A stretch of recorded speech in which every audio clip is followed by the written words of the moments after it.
인터뷰 첫 번째 순서로 여야 의원으로부터 정치권 동향과 현안에 대해서 알아보겠습니다. 여당은 원내대표단 구성이 완료가 됐죠. 먼저 김우영 민주당 의원 자리했습니다. 안녕하십니까? 네, 안녕하십니까? 네.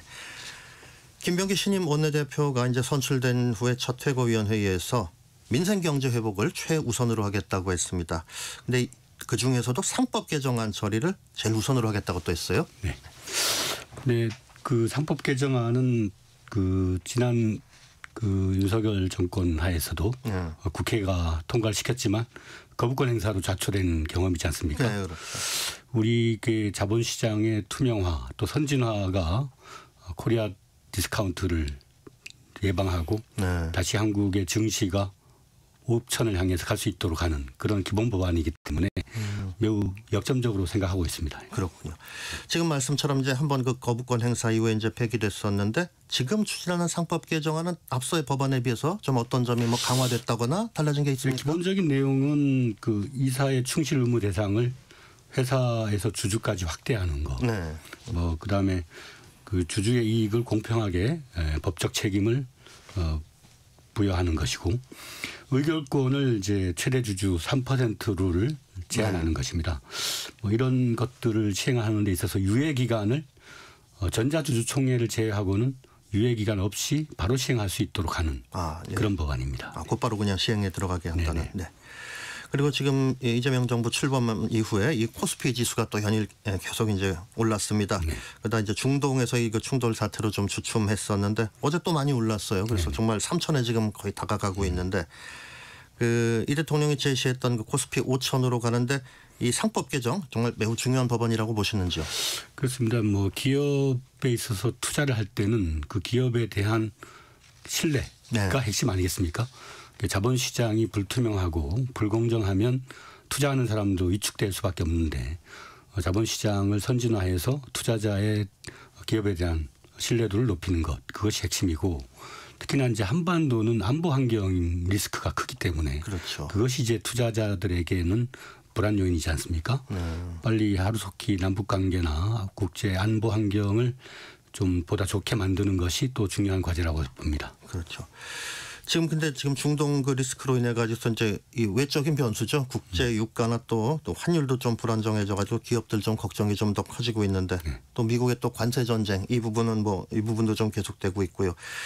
그리고 또 뭐 물가나 또 소비 심리 이런 걸로 해서 기업들이 어려움을 호소하는 대목이 있는데 그래서 재계가 좀 약간 수위 조절이 필요하다 그런 의견을 좀 제시하고 있는데 어떻게 보십니까?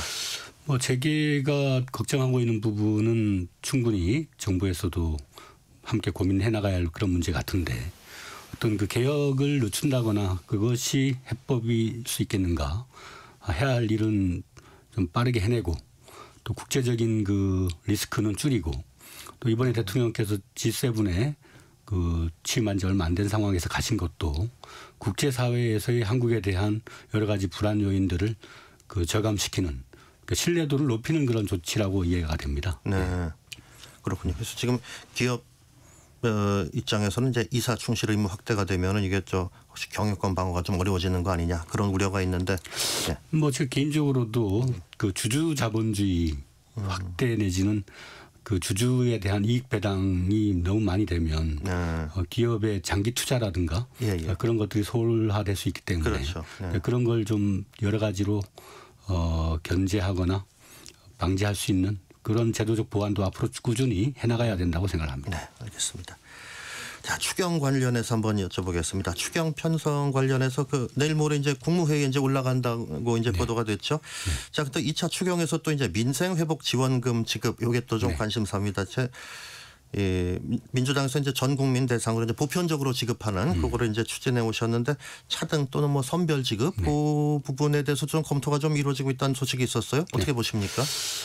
아무래도 이제 전임 정부가 세수 손실이 많아가지고 그래서 이제 재정 당국이 재정을 좀 더 과감하게 집행을 해야 됨에도 불구하고 여러 가지 한계가 있는 것도 사실인 것 같습니다.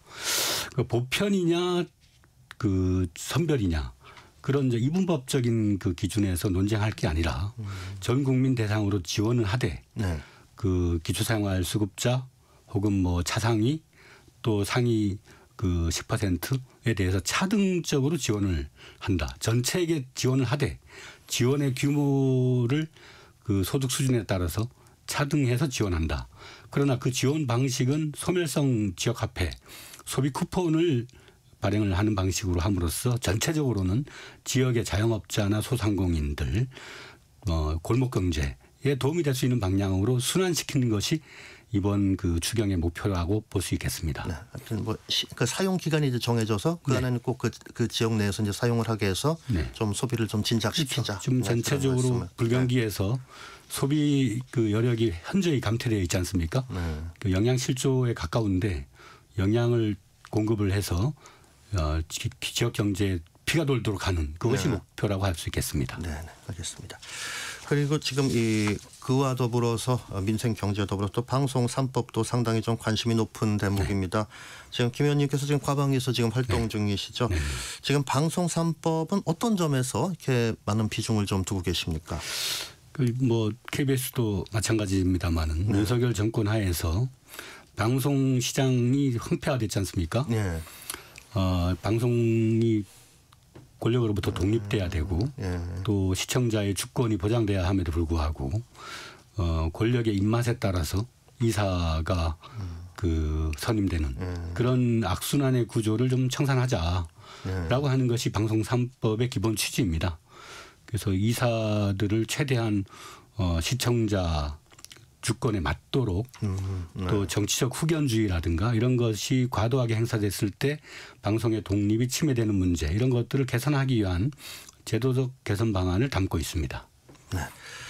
이 부분에 대해서는 뭐 이렇게 일정이나 이런 부분에 대해서는 지금 좀 원래는 이제 6월 12일 그랬었죠. 그때 좀 맞춰보려고 했는데 조금 늦춰졌습니다. 회의가 안 열렸죠. 네. 시기적으로는 조금 이제 시간을 좀. 이제 새 원내대표가 들어왔기 때문에 그렇죠. 시기라든가 뭐 내용에 대한 일부 수정 같은 것들이 또 필요할 수 있기 때문에 보고 있습니다. 같이 검토가 되겠군요. 알겠습니다. 그리고 이 KBS나 이런 데뿐만 아니라 지금 이러한 광고 시장에서 지상파나 이 케이블 같은 이런 방송사들 외에 디지털 미디어 콘텐츠 OTT 비중이 상당히 좀 높아졌고 또 높아지고 있죠. 그런데 이 부분에 대해서는 그 어떤 그 규제 부분은 좀 그 수준이 좀 낮다는 지적이 있는데 여기에 대해서 국회 차원의 어떤 논의가 좀 그 있습니까? OTT들이 뭐 넷플릭스나 뭐 유튜브 특히 그 넷플릭스 유튜브가 국내 트래픽의 한 42%를 차지하고 있음에도 불구하고 망 사용료를 제대로 내고 있지 않고 또 다른 방송 사업자들이 내고 있는 방송 발전 기금 이런 것도 지금 거의 안 내고 있습니다. 이런 그 약간의 역차별적인 그런 구조를 좀 개선하자라는 것이 이제 국회 안에서 논의되고 있는 내용들인데 앞으로 좀 더 국민들의 여론을 모으고 또 시장 환경을 고려를 해서 적절한 OTT에 대한 규제가 좀 필요하다고 보고 있습니다. 이 부분은 따로 논의를 좀 계속 진행하고 있습니다. 네.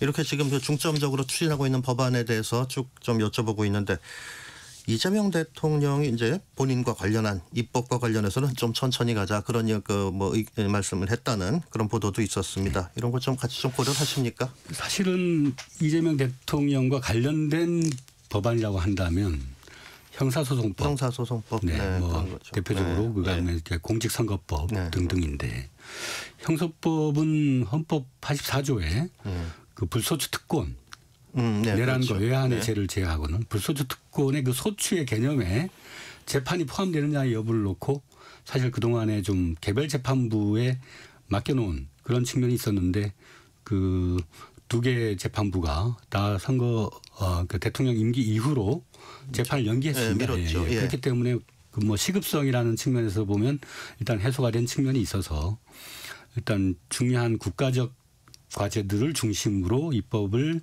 하자라는 대통령의 언급인 것 같습니다. 네네. 그런 게 좀 당내에서도 좀 이제 고려를 좀 의원님들 좀 하시나요? 대통령께서는 그렇게 접근하고 계시죠. 그렇지만 또 국회에서 바라볼 때 윤석열 정권 하에서 과잉한 그 기소의 남용이라든가 또 이런 것들이 엄청난 인권 침해 같은 걸 가져왔기 때문에 그걸 개선할 수 있는 개혁 조치들이 앞으로는 좀 있어야 되겠다. 그런 여론이 더 크다고 생각하고 있습니다. 네. 알겠습니다. 이렇게 지금 중점 법안들에 대해서 이제 쭉 얘기를 해주셨는데 이제 이거 이제 국회에서 이제 물론 국회에서 이제 처리가 돼야 되겠는데 야당하고의 또 좀 대화나 또 좀 조율이 좀 중요한 과제가 될 것 같습니다. 물론 원내 다수당이긴 하시지만은 좀 이렇게 이런 부분들 생각을 하셔야 될 것 같은데 어떤 고민을 좀 하고 계신가요? 네, 야당이 견제 역할을 제대로 해야 되겠죠.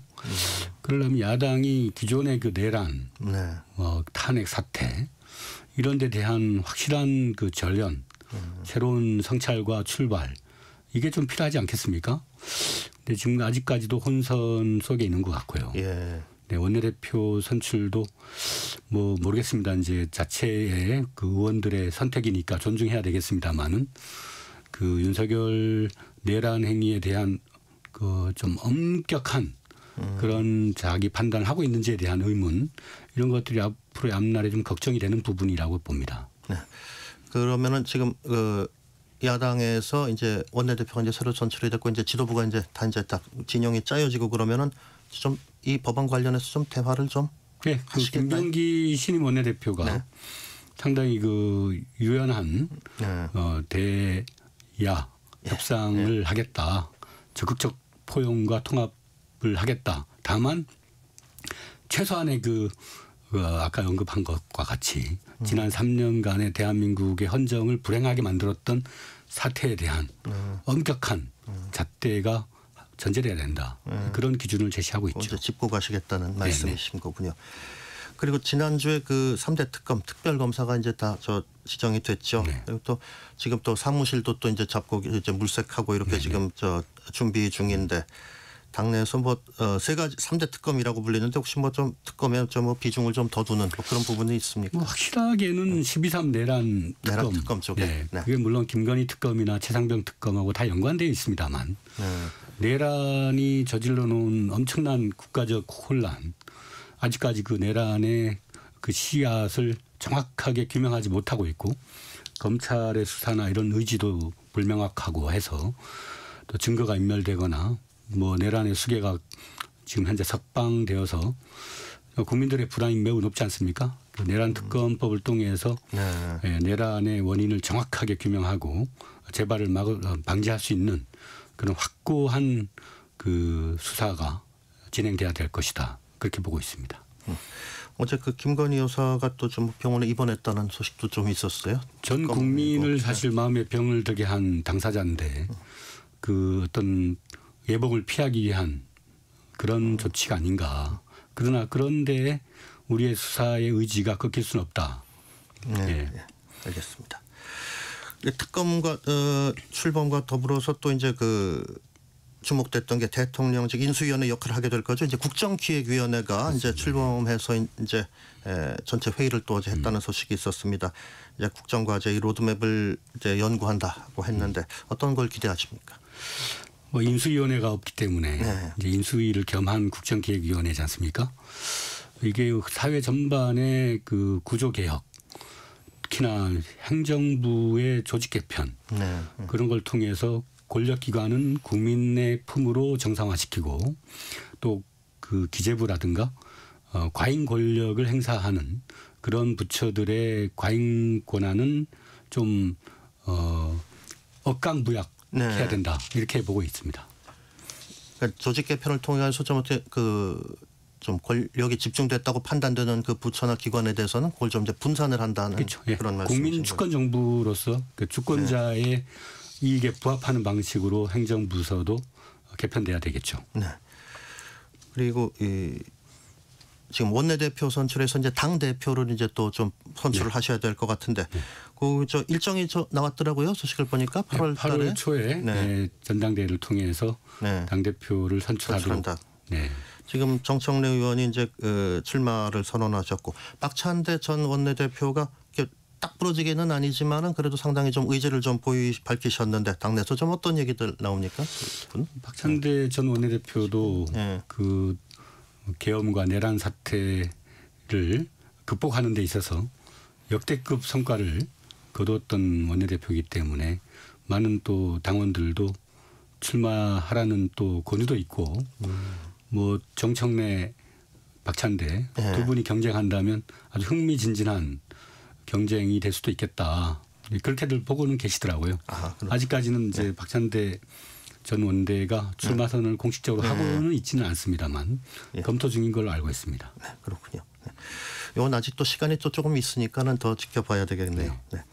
그리고 지금 현 정부에서 지금 그 총리 후보자 지금 인선 관련해서요. 아니 인선이야. 총리 후보자 지명을 한 다음에 이제 인사청문회를 지금 이제 앞두고 있지 않습니까? 이거 열려야 되는데 야당에서는 여러 가지 이제 뭐 장치자금이라든가 등등 그런 의혹들을 좀 제기를 하고 있어요. 그래서 이 부분에 대해 가지고서는 좀 그 해명 또 지금 그 당사자가 지금 하고 있는데 의혹 제기와 해명에 대해서는 지금 좀 어떻게 보십니까?